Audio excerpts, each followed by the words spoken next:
Fala galera, tudo bem? Gente, meu nome é Marina Godoy.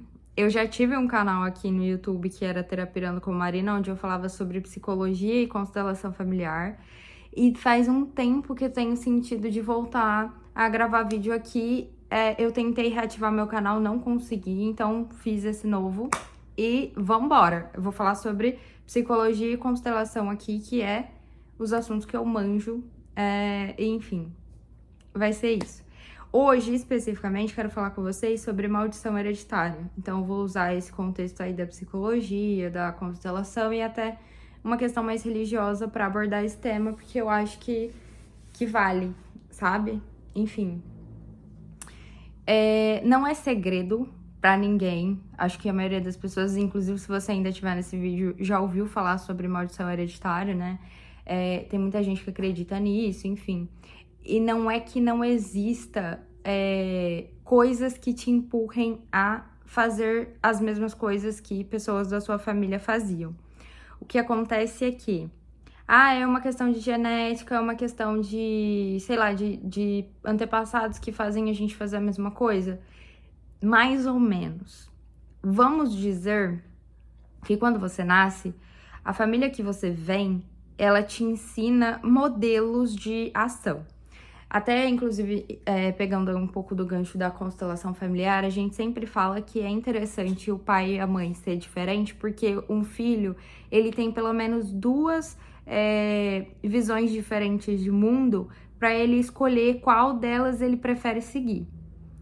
É muito importante que essa família, inclusive, abra as possibilidades para essa criança conhecer o mundo, conhecer novas culturas, conhecer novos meios de viver a vida, justamente para abranger as oportunidades, né? As oportunidades aí da vida dessa pessoa.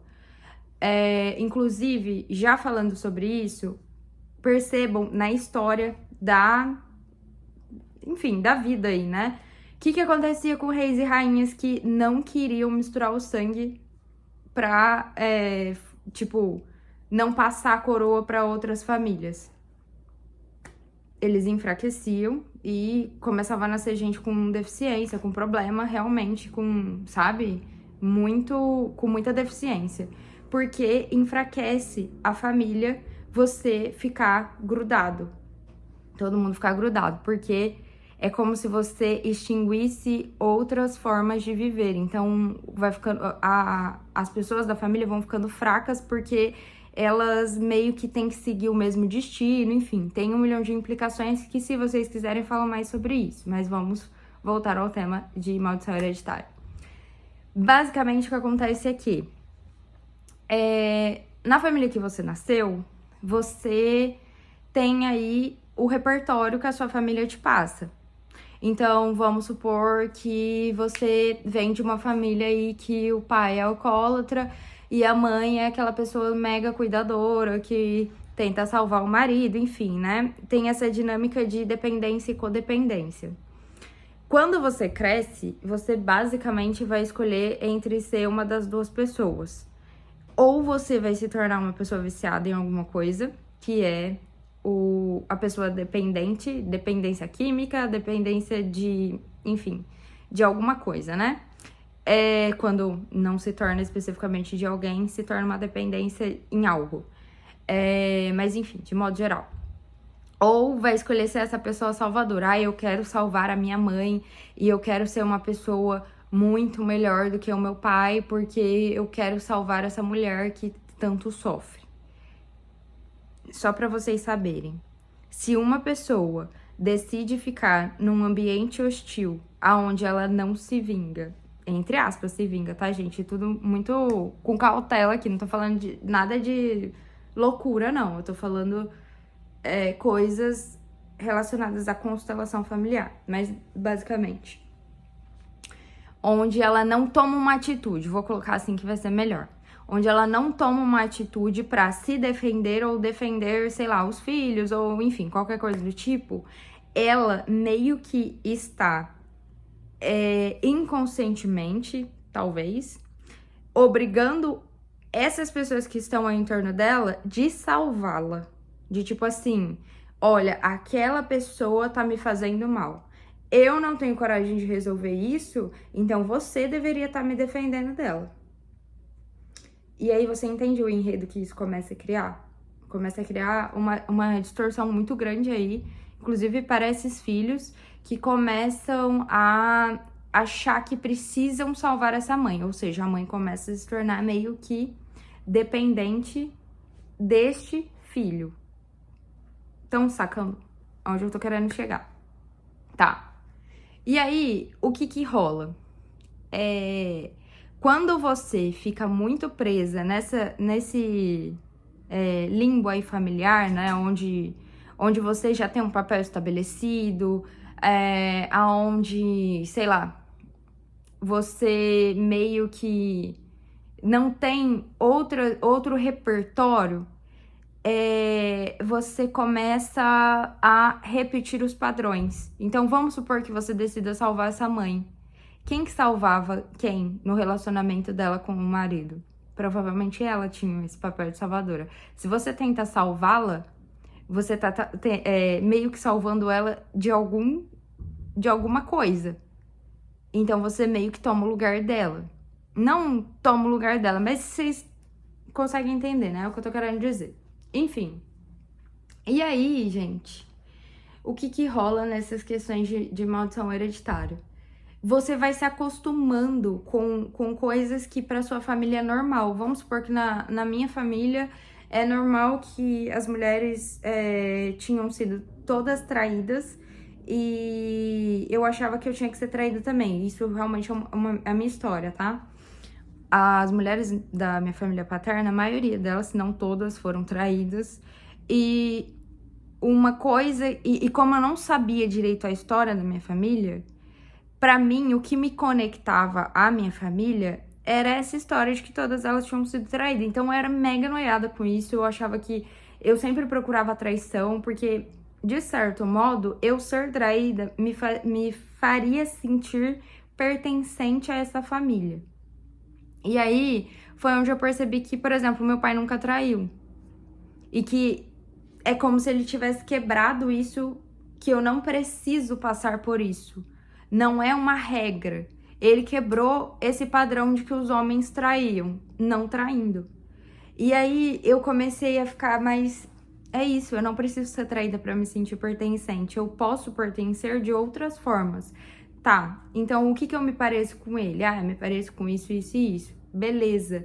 Isso só são tentativas de se sentir pertencente.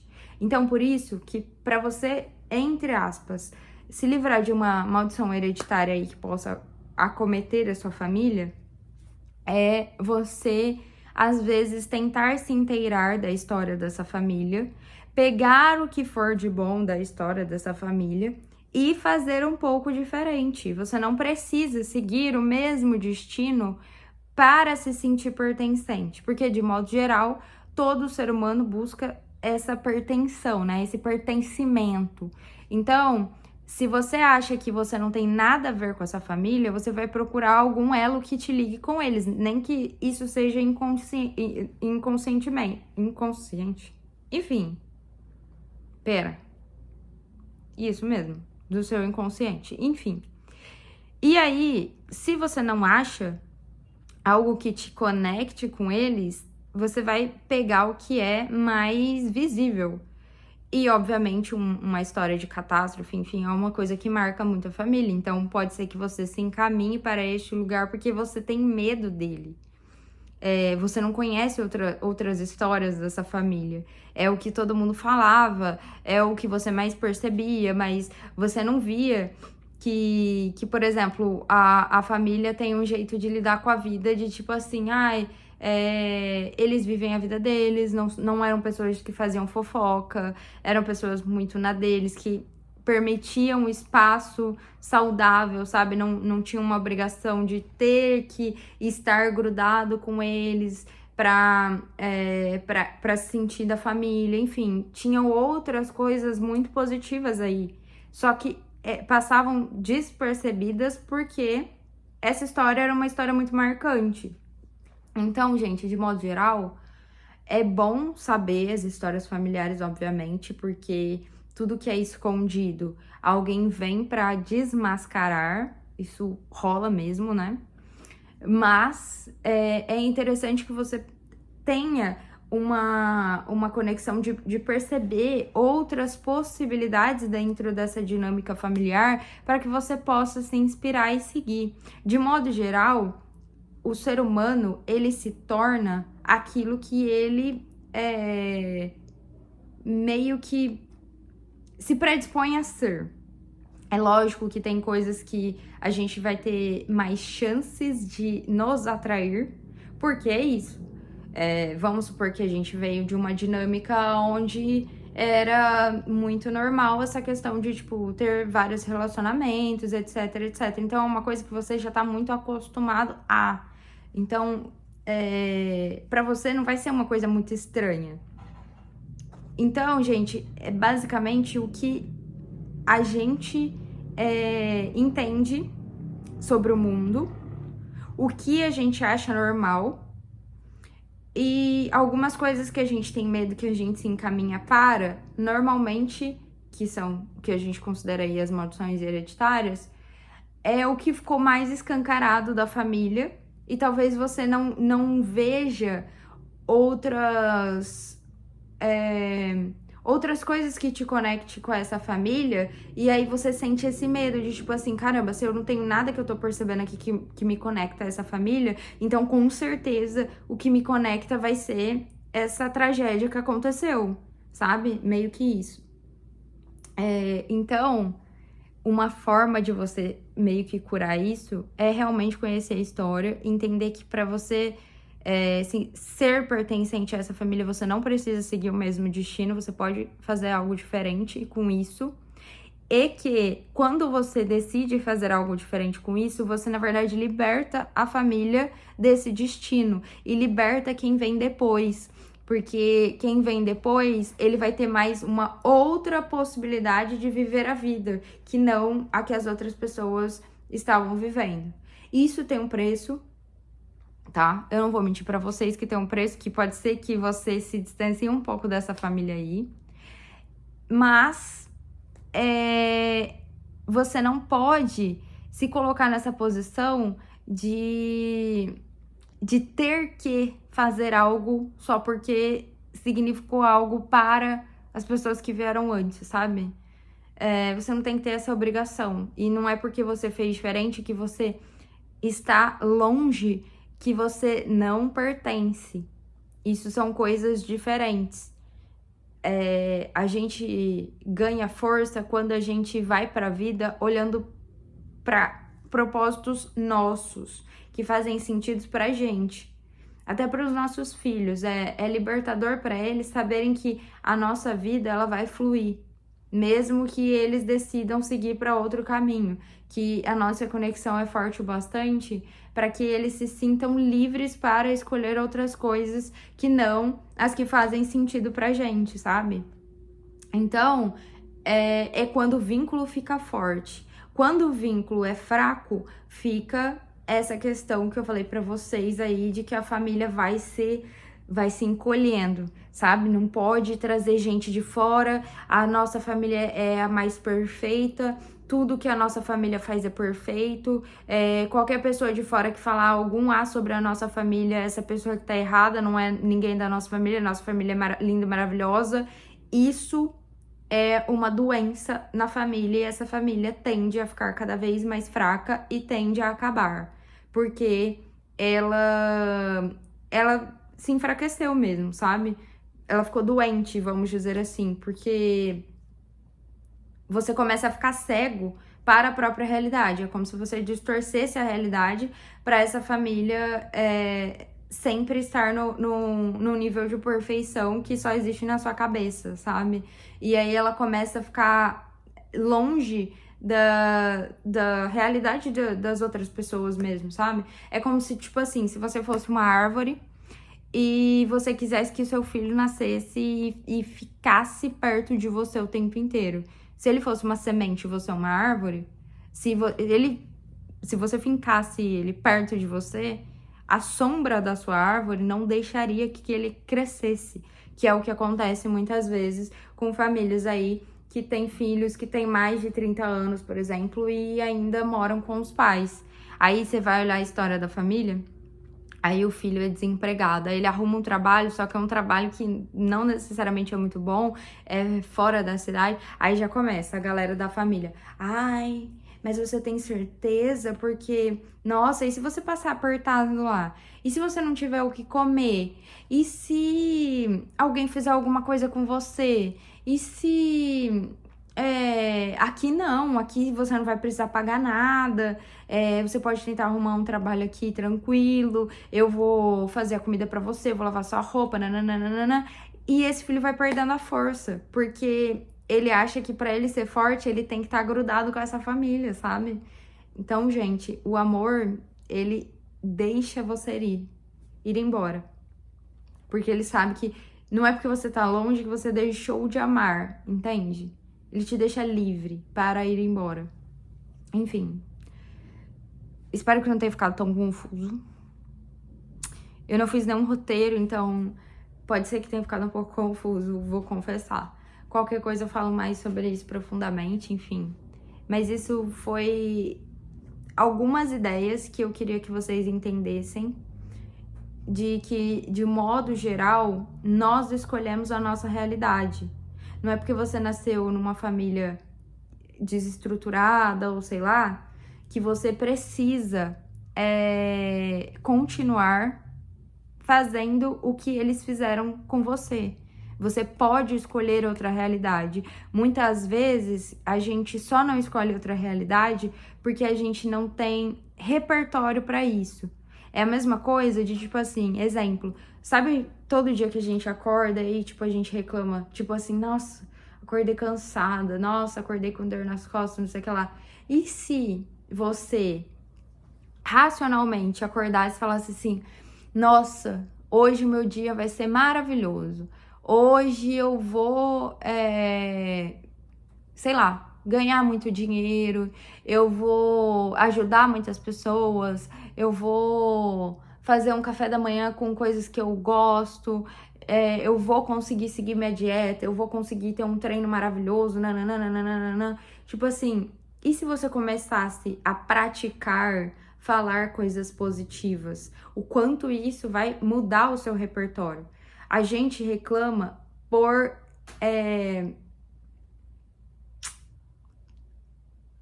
Ai, calma que eu esqueci a palavra.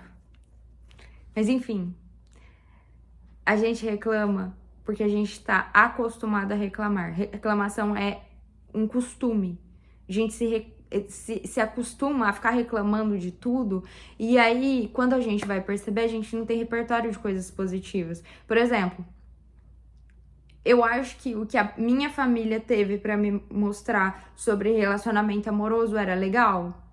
Não sei. Talvez hoje em dia o relacionamento do meu pai e da minha madrasta eu acho legal. Acho que sim. Mas, enfim, de modo geral eu não sei. Não sei se me inspira isso especificamente.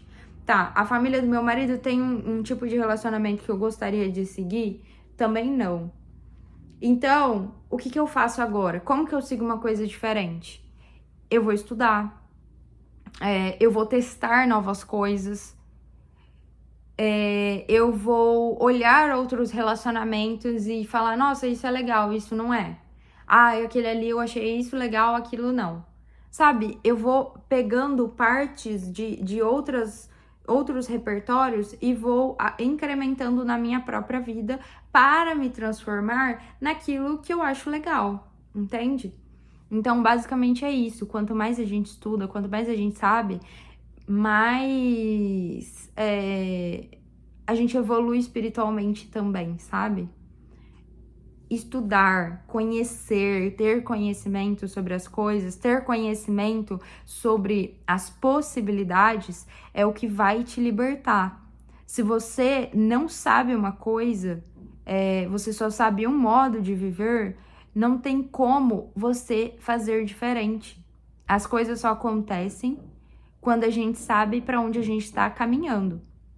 Por isso que tem que ter planejamento, por isso que é importante sentar assim a bunda na cadeira e planejar o que você quer, sabe? Tipo, fazer um cronograma. Olha, eu quero alcançar aquilo. Tá, o que eu tenho que fazer pra alcançar aquilo? Porque não é porque você nasceu e que o crescimento ele é uma coisa que a gente faz querendo ou não, que você sabe exatamente como alcançar os seus sonhos. Principalmente dependendo da realidade que você veio, que não teve muito estímulo, não teve muitos repertórios, é impossível você ter uma vida muito diferente dos seus pais se você não sentar em algum momento e falar, opa, eu não quero mais viver isso aqui, eu não quero viver o que me ensinaram, eu quero viver uma coisa nova. Tá, mas como que eu vivo uma coisa nova? O que eu aprendi disso? Ah, eu aprendi isso, aquilo, aquilo, outro. Tá, então dessa vez eu vou fazer uma coisa um pouco diferente, enfim. E é isso, gente. Ficou muita informação, né? Essa sou eu. Depois eu vou falar detalhadamente sobre temas específicos que eu falei aqui, enfim. E vamos embora. Eu não sei como vai ser, eu não sei se vai ter gente assistindo ou não, mas espero que eu tenha ajudado quem ficou aí até agora. Até mais!